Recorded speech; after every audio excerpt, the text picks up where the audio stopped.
In the United States, we are governed by law and order. But what happens when the criminal justice system gets it wrong? Definitely a nightmare. It was also surreal at the same time. I couldn't believe it was happening. Wrongful convictions are real. It did happen to me. I'm living proof. And it has happened to thousands of others across the country of all races, genders, and backgrounds. Wrongful convictions don't just affect the person that's in prison. It affects the entire family. The first date, first baseball game, my daughter walking down the aisle. You know, you can't get that back. And that's a heavy price to pay in any situation, especially if you're actually innocent. Never thought that innocent people were arrested for something that they didn't do. I mean, much less to be convicted. The amount of wrongful convictions or wrongful accusations are small, but it's a large number. Small percentage, large number. A growing number when even one is one too many. Next on Michelle Malkin Investigates, we sit down with 3 men who had their lives turned upside down by false accusers, overzealous prosecutors, and dirty cops. You'll hear their unbelievable horror stories, how they kept hope alive, and their advice for fellow victims and families of criminal injustice.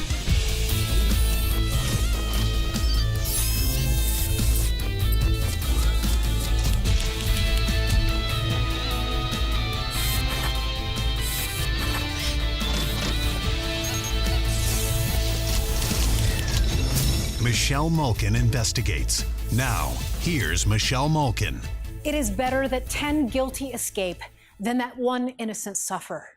This is a bedrock principle of common law popularized by British jurist William Blackstone, French philosopher Voltaire, and American founding fathers Benjamin Franklin and John Adams. We err on the side of protecting innocence and the rights of the accused because America values individual liberty over the state. Yet, the presumption of innocence has been turned on its head. For alarming numbers of citizens, it's presumed guilty until proven innocent. And the road to exoneration is long, rocky, and hellish. Here is a stunning statistic. There have been more than 2,000 exonerations in the United States since 1989. And the numbers keep rising, as you can see. 2016 set a record of 168 and counting. More than 70 of these wrongful convictions were the result of official misconduct, according to the National Registry of Exonerees maintained by the University of Michigan Law School. Hollywood and social media have caught on to the phenomenon. Wrongful convictions have become the subject of popular podcasts, crime shows, water cooler conversations, best-selling books, and movie scripts. But behind the statistics are real people whose real lives were ruined by appalling miscarriages of justice. They are not just numbers. They have names. Most will never become celebrities, like famous exoneree Amanda Knox, wrongfully convicted of murdering her foreign exchange student roommate in Italy. But their stories deserve to be told. On this episode of Michelle Malkin Investigates, we're shining light on the plight of Ray Spencer, Jeffrey Deskovic, and Brian Franklin. Let's begin with Ray Spencer, former military and law enforcement officer arrested, charged, and sentenced for sexually abusing his children. He spent 20 years in prison. You know, I would have rather been charged with a murder than something like this. When the governor ordered my release, you know, he said, Mr. Spencer has spent more time in the history of the state of Washington for this type of crime. And he said, I'm extremely disturbed by this investigation with the fact that evidence was tampered with and that the detective was sleeping with Mr. Spencer's wife. A sequence of errors. How about Jeffrey Deskovic? He was found guilty of raping and murdering a classmate in 1989 and was sentenced 15 years to life. Virtually all of the coverage was from a guilt-oriented presumptive perspective. And that was definitely prejudicial, and it set the environment under which the case was tried. And it made the overall environment more terrifying to me. And then there's Brian Franklin, a former law enforcer in Texas, accused by a 13-year-old girl he barely knew of raping her. A heinous crime, if true, that would certainly turn many people against him, and did. These accusations cost him his job, relationships with children, and freedom. But what happens now that a jury decided that he didn't do it?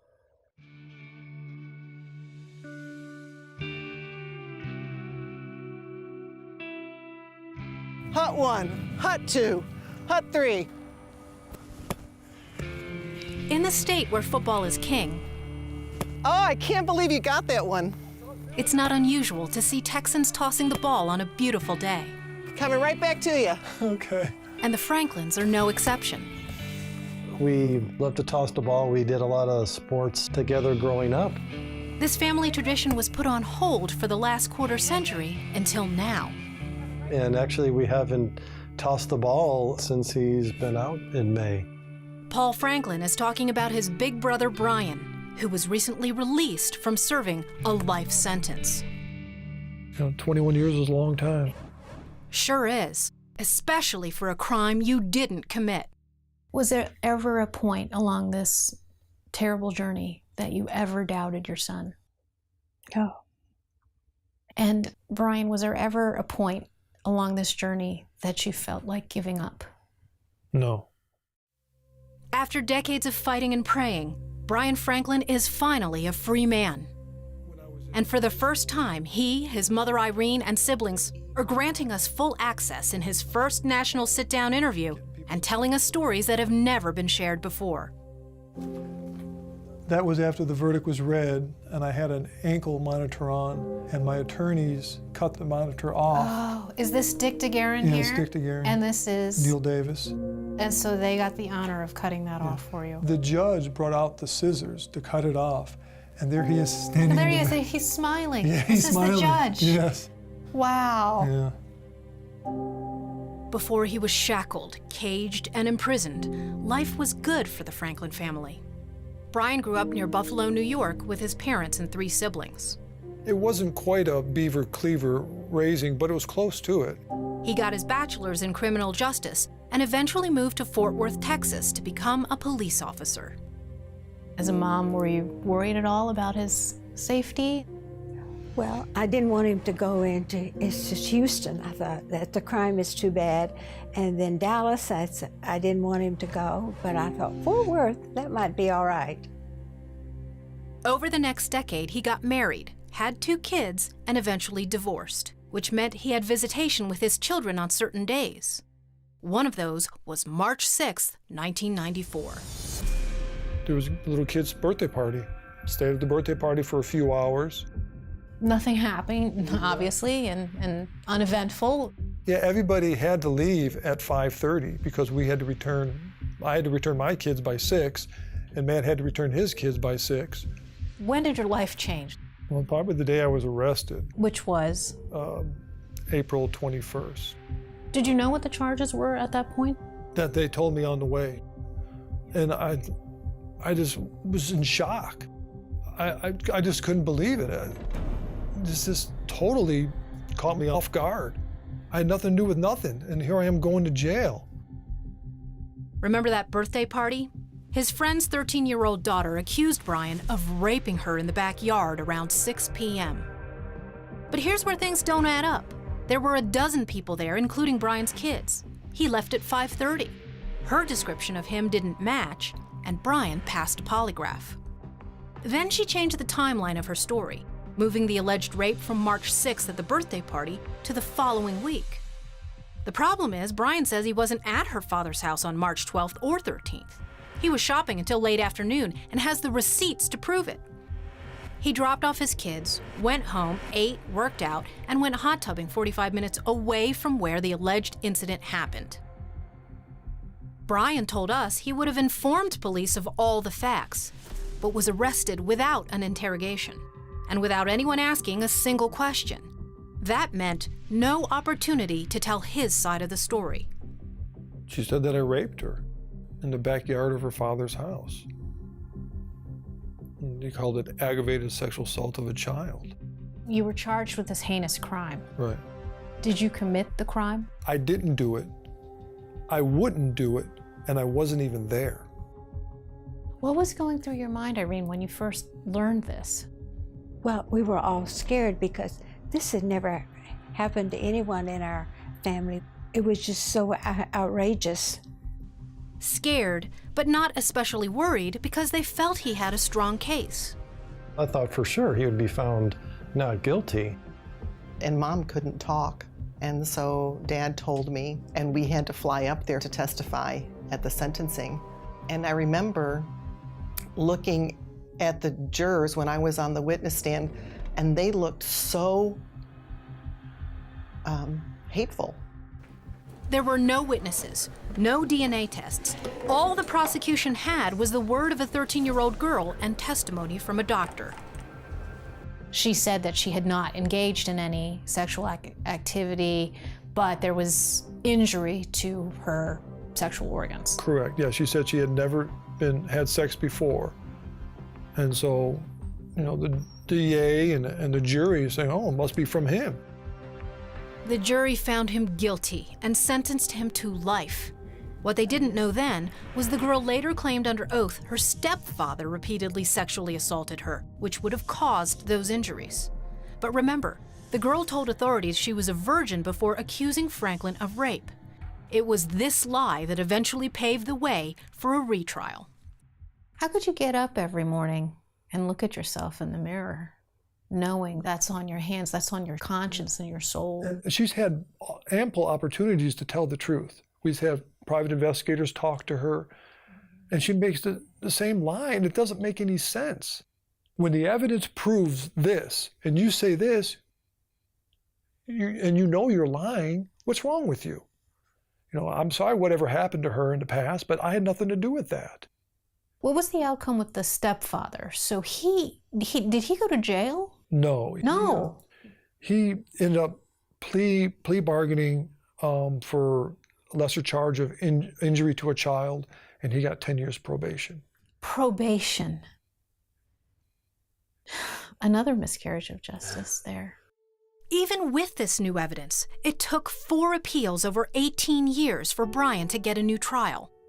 I didn't tell, the other inmates why I was there, And like I was telling my family,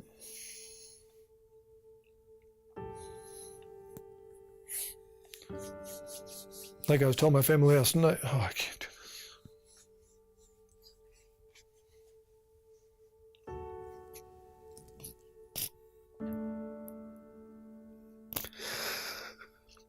The suffering imposed by false accusations and wrongful convictions doesn't just disappear when an innocent man finally goes free. It's an injustice that remains raw and may never fully heal. I felt guilty many times that I was having fun or I was enjoying it, or at family gatherings, tears were shed every single time because Brian wasn't with us, and it was unfair. In 2016, Brian was finally granted a new trial. Long-buried truths emerged, and the prosecution had no effective rebuttals.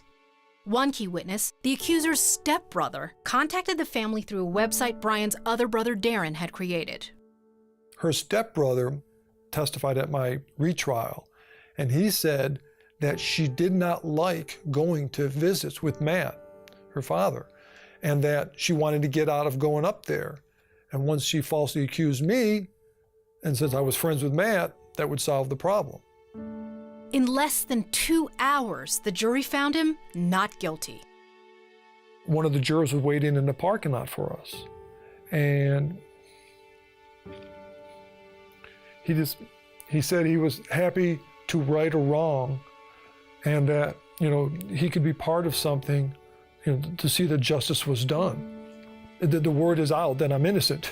The truth did come out. Yes, it did. Took 21 years. Yeah. We were all crying, so happy. Everybody in the dorms coming over, congratulating me and stuff like that. And the next day I left. And the song I was listening to on my radio at the time was I'm Going Home.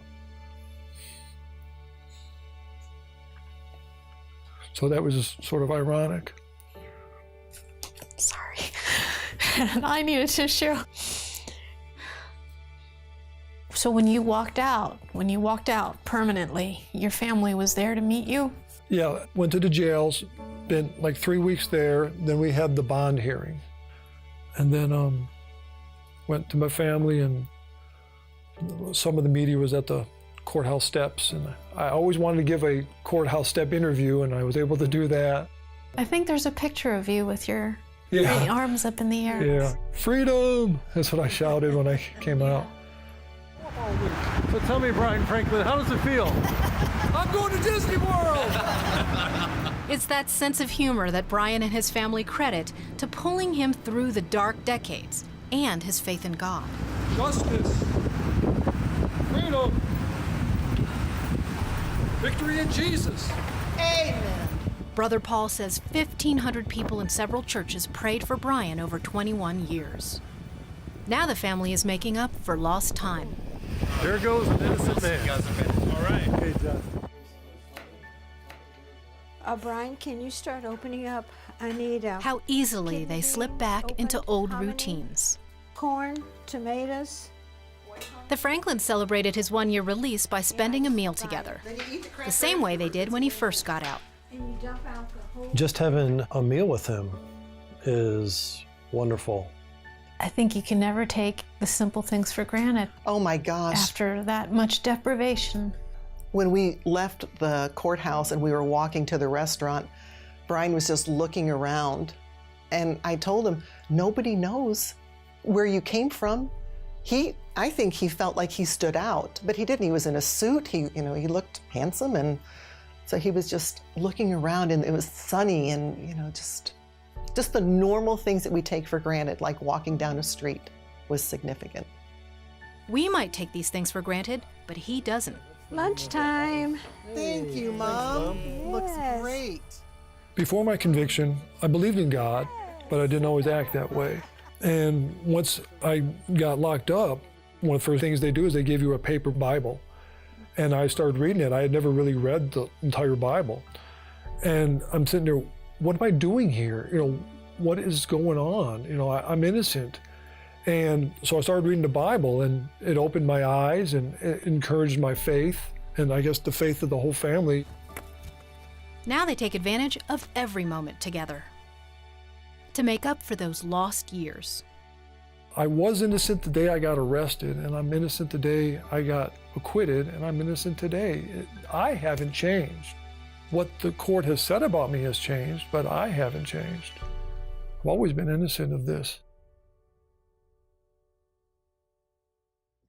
Brian Franklin spent 21 years behind bars. That's almost incomprehensible to us, so we wanted to show you what that looks like. Let's imagine that each of these 38-pound cinder blocks represents 1 year of his life, or 365 days. Now we have 21 of them, and as you can see, that's enough to fill up this entire area. The justice, or injustice system, stole 7,700 days of his life, and it's not over. Brian is legally vindicated, but not practically exonerated. Even though he was acquitted in 2016, he hasn't gotten an official certificate of innocence. And without it, he cannot seek compensation from the state. So he's living with his mother outside of San Antonio, working at a grocery store, and crowdsourcing through GoFundMe to help with day-to-day costs and attorney fees. So while his criminal case is technically over, Brian's fight for justice continues. Fake news is everywhere. Shut it down for good. Ditch the liberal media talking points and find out what the mainstream media isn't telling you about President Trump and the White House. CRTV's White House correspondent John Miller braves the Washington hit squad to give you fair and fact-based coverage of the Trump administration. Exclusive video interviews with Trump's top officials and aides. False liberal narratives exposed. Punchy, honest analysis from inside the White House briefing room. Guys, this isn't the White House press briefing room. This is a green screen studio. Only on the White House Brief.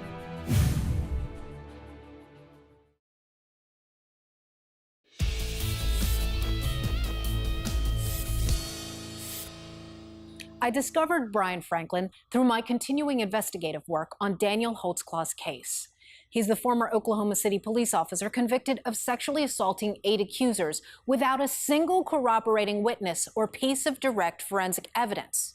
After sex crime detectives conducted a sloppy, biased investigation, and prosecutors and their crime lab expert grossly mischaracterized their so-called smoking gun DNA evidence, deceiving a jury forced to endure protests, screams, and intimidation inside and outside the courtroom during a circus mob hijacked trial. I believe, from my study of it, my research of it, that the guy's innocent. And my recommendation to him is to keep fighting. Never give up. The innocent never stop fighting, one way or another. Keep on fighting, and something will break. Something will break. You just don't give up hope. And that's exactly what Daniel's family is doing, working tirelessly for the day Daniel will be free, unshackled, and exonerated. His sister Jenny refuses to let the critics and social justice mobs silence her. She is determined to prove her brother's innocence. She has pushed the facts of his case online, in the media, and now to the people who understand it firsthand, men and women who have been wrongfully accused and are now exonerated.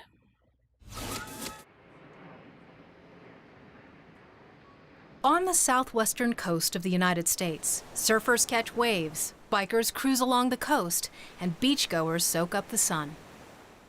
There's also hope for Jenny Holtzclaw that comes from strangers who've been in her family's shoes. Meet Ray Spencer. Hi, how are you? Well, how about you? Jenny just did. You having fun? He's a man from a different generation and a whole different world. Someone she probably wouldn't have ever met if they didn't have one very important thing in common.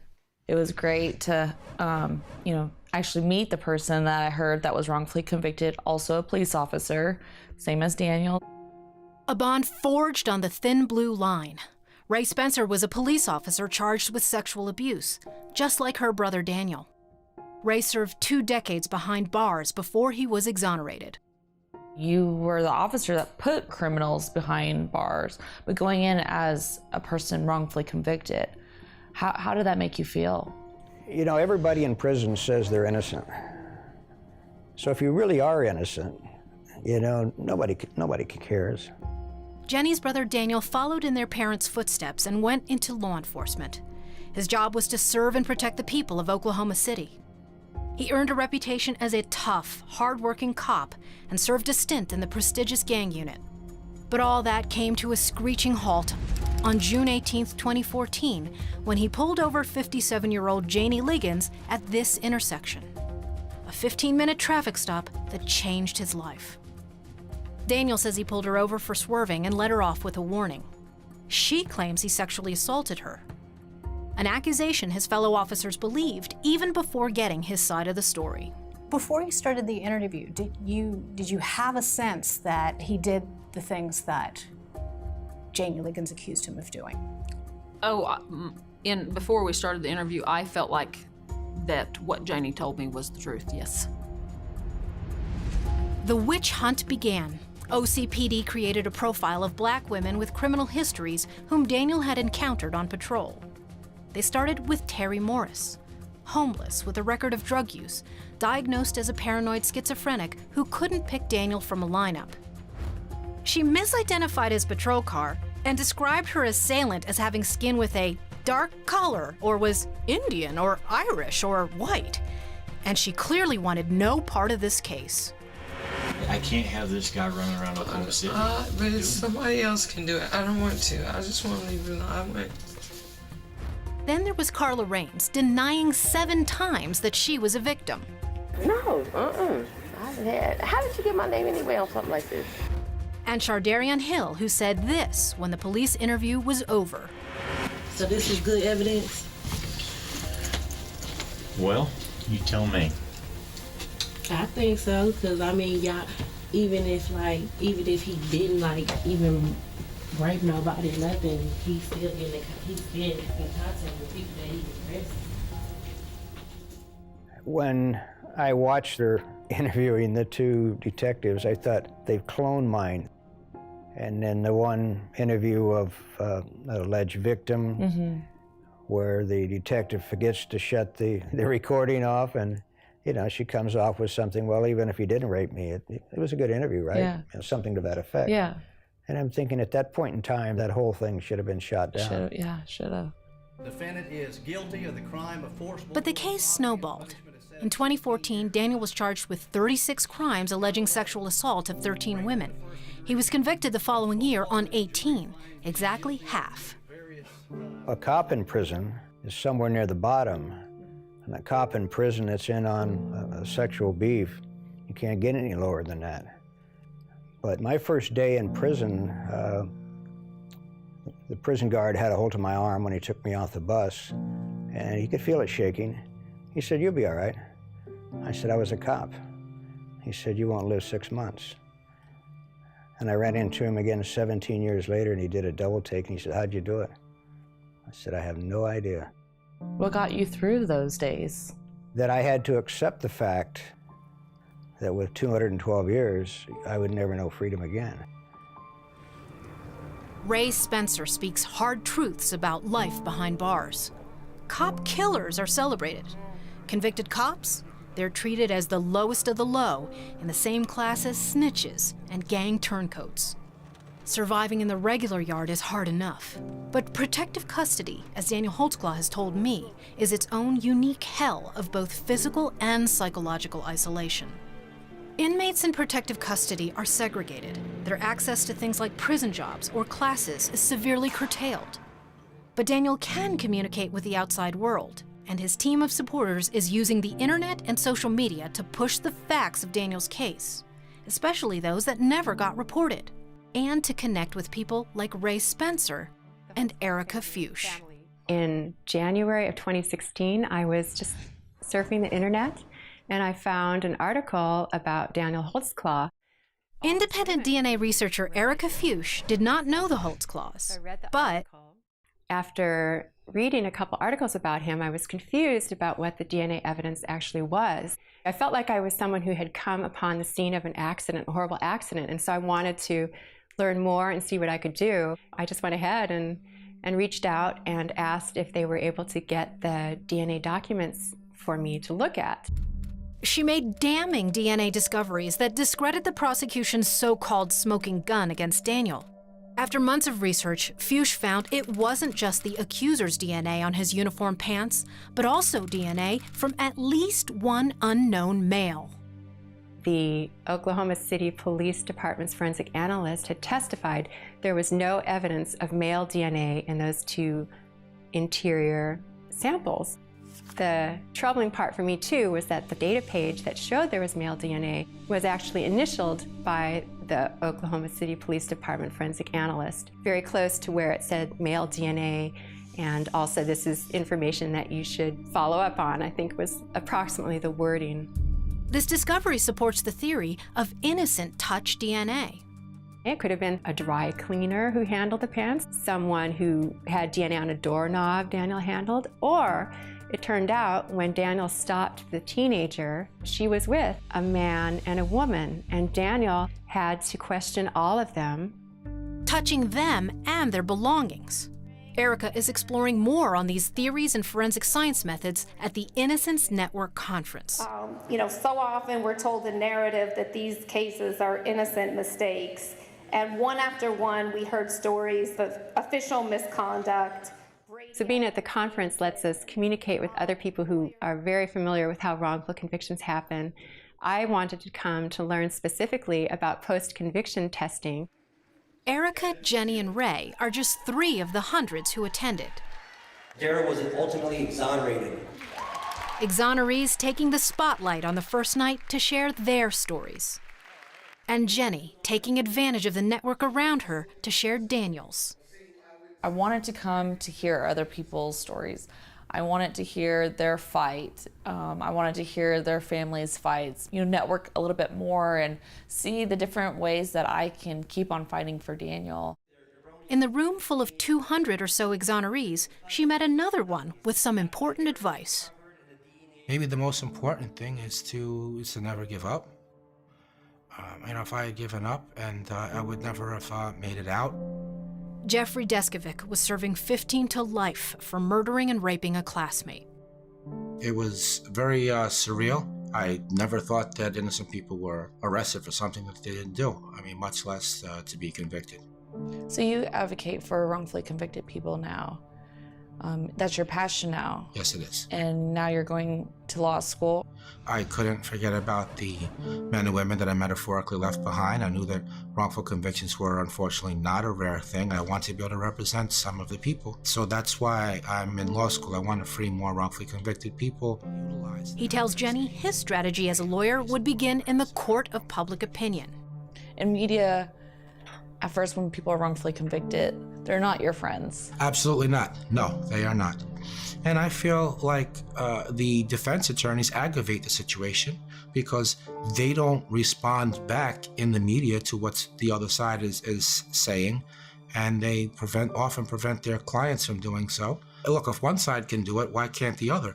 Think about how that one-sidedness really can play such an important role. It can affect the jury pool. I've seen that firsthand with Daniel's case, how Daniel was convicted in the court of public opinion rather than inside of trial. So I do believe that you're right. You do have to speak to the media. Daniel and his family wanted to tell his story inside and outside the courtroom, but his trial attorney insisted they remain silent and kept Daniel off the stand. As we told you, ineffective counsel is one of the key propositions of Daniel's direct appeal. And the only things the public had ever heard from him before or during the trial were brief excerpts from his single 2-hour police interrogation video. What most of America never saw was that Daniel was completely open and cooperative during that interrogation, conducted within hours of accuser Janie Ligon's allegations of sexual assault. He refused a lawyer, volunteered to take a polygraph, signed waivers to hand over DNA samples and his uniform, and to search his patrol car, phone, computer, and apartment. Stay up. There we go. And you get a free teeth cleaning with your first time. You won't go none, though. Forensic evidence corroborated everything he told detectives. Daniel had nothing to hide. I mean, we can go through a couple different things of why we've got you in here, but you sure there's nothing you want to? Nothing. So if we go off the video and watch that, right, you're still going to stick with your story? Yes, sir. If we go off DNA? DNA as well. Should we show you the video? Yes. You do want to see it? Yes. So there's nothing that... Everything that I recall of that night is what was asked and everything. That's what happened. Michelle was the first journalist to actually come out, want to listen, want to hear more information. First person who took the chance to say, what if he didn't do it? And that was all it took. And luckily she did. And I can't thank her enough for wanting to do that, because she took that chance and she exposed so much to the public. So for the first time, finally, other media outlets are wanting to hear our side of the story. Remember Ray Spencer? He gives credit to 2 investigative reporters for doing a 3-day expose on his case and the corruption behind it. You can't paint all the media as being bad. You know, it's like any profession. In Daniel's case, I'm sure that they made him out to be some type of a predatory animal. It looks to me like the 2 detectives just went out and started rounding up women and building their case that way without any merit, and they're just building this hype up. Then people have a tendency to buy into it.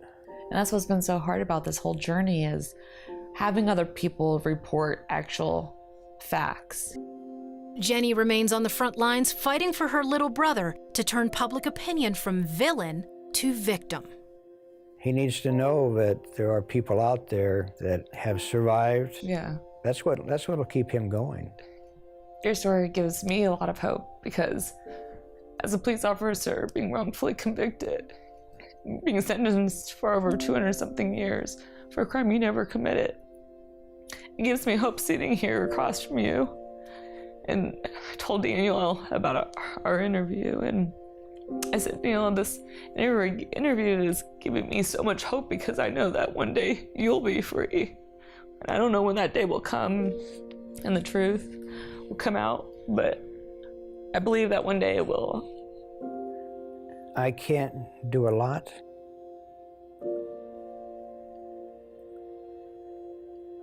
but I can be there. for you and Daniel. Because this is difficult. But Daniel is going to get out. But the day he walks out, I'd like to be there and shake his hand, welcome him home. Can't wait for that day. The latest twists and turns in Daniel's case make John Grisham's novels look tame. A new bombshell dropped in May. The Attorney General filed a sealed motion containing secret evidence. The AG claimed the information was privileged and protected by state disclosure laws. One longtime criminal defense lawyer in Oklahoma City stated publicly that the secret hearings were unprecedented. Meanwhile, on May 25th, 6 leading DNA experts and forensic scientists filed a motion to educate the court on the DNA junk science in Daniel's case. 5 days later, the Court of Criminal Appeals issued an interim protective order filed under seal, sending it back to trial judge Timothy Henderson. That means Daniel's lawyers and Daniel himself were prevented from knowing anything about the nature or substance of this sealed information, motion, and order authored by the state on June 2nd. Without waiting for a reply from the state attorney general's office, as it had previously done with a separate amicus brief, the Court of Criminal Appeals quickly rejected the scientists' motion for leave to file their DNA-related amicus brief. On June 26 and 27, trial judge Henderson held 2 days of secret hearings. Daniel's lawyer was not invited to attend and was not notified until after the hearings were over. Local Fox reporter Phil Cross of KOKH obtained surveillance video outside the locked and guarded courtroom. In attendance were Henderson, a court reporter, a team of prosecutors from the DA's office led by Galen Giger, who prosecuted Daniel, Oklahoma City Police Deputy Chief Johnny Coleman, and an unidentified senior city attorney who handles civil litigation. Also in attendance, Campbell Ruddock, OCPD's crime lab supervisor and the boss of Elaine Taylor, whose scientific misstatements and failures we've been reporting to you since our Daniel in the Den series debuted last December. Momentum is building, but at the time of the taping of this episode, Daniel and his family were again in a legal holding pattern, awaiting the court's decision on whether he would have access to the protected information that could be the linchpin for a retrial. As all the intrepid exonerees in our program have shown us, the road to justice for innocent men and women who've been railroaded can be a long and grueling one. We'll keep you informed on all the latest breaking developments as Daniel and his family fight for his freedom.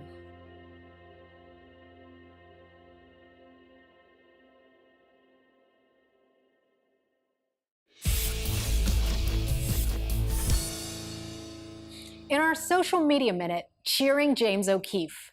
Our season 1 finale interview in studio with Project Veritas founder and pioneering investigative journalist James O'Keefe earned rave reviews. One viewer tweeted, "Keep speaking out and uncovering their lies and corruption.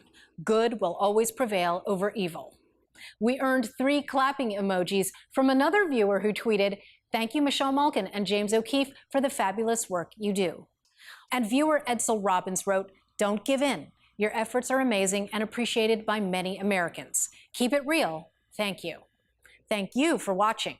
And be sure to check out all of James's latest reports at projectveritas.org. Let us know who else you'd like to be interviewed for MMI's one-on-one in-studio features. Write in your nominees and send them to michelle@michellemalkininvestigates.com.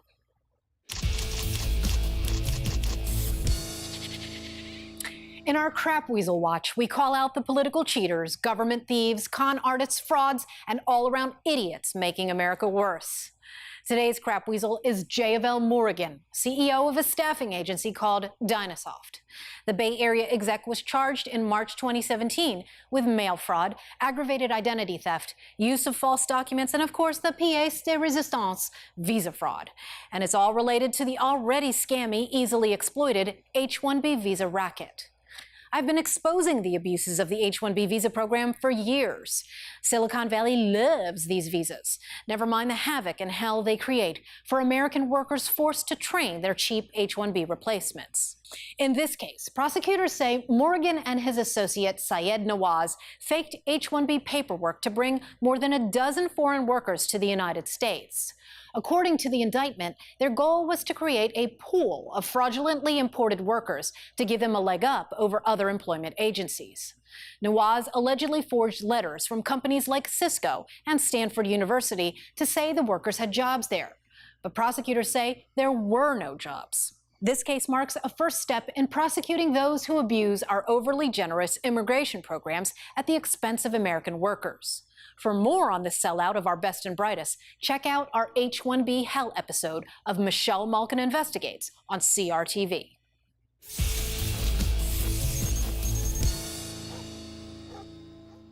Today's Bulldog Award goes to Coptic Christians in the United States who are stepping up to protect their persecuted brothers and sisters in Egypt from attacks by bloodthirsty jihadists.